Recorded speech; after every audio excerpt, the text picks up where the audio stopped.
Happy Friday and welcome back. We're back for more Friday Night Frenzy with boys high school basketball in full swing. We've got scores and highlights for you, so let's dive right into the action. Let's do it. All right, getting things going at Harrison tonight was Central Catholic and Benton Central in the consolation game on the bottom half of the bracket. In the second half, Bennett Sinasak sees Kobe Dixon and he is able to get that to go. Shortly after, Hunter Sisson doesn't let the extra defender phase him and he puts it up and in.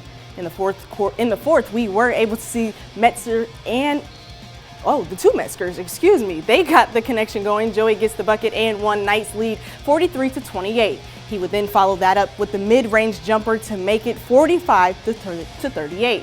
Cutting things close late in the game, Sisson is found down low and turns over his shoulder for the easy two. However, CC would seal the deal with free throws and win the game 54-50. And headed right into West Lafayette into McCutcheon. Das, let's start with some defense. Let's do it. Brody Reiki tries to take it strong through the cup, but Kivo St. Hilaire says, get that out of here. Drew Whitlock catches the pass and finishes off the sequence with the lay and lets them hear it. Next, it's McNeely passing to Henry Humulus, who jabs, gets his defender off, and splashes the three-pointer to get the Mavs rolling. Later in the game, it's Drew Whitlock again, bringing the ball up, bursts, stops, pops, hits the shot, and shakes his head at the defense and just says, y'all just too easy. The Mavs weren't out yet. Brody Reiki finds a wide open Owen Soline, who hits the three-point bomb on the defense and is fired up.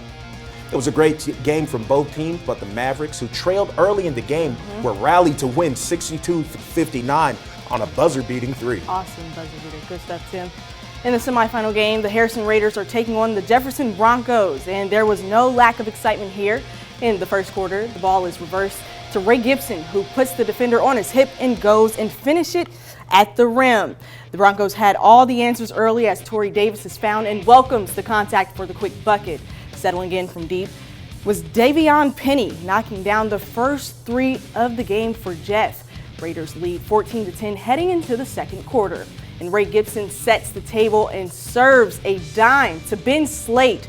Then the teams, they began to trade baskets as Zoe Clausen-Smith goes around everyone and lays it in. But guess what? The Raiders waste no time getting the ball up the floor, and Gibson finds Quinn Clary in transition and he scores. A much-needed timeout was called after the action, and Harrison would pull away with the game 57-44. The Raiders will play in the title game against McCutcheon tomorrow night. All right, guys, have a great night, and we'll see you again next week. Thank you, guys. Have a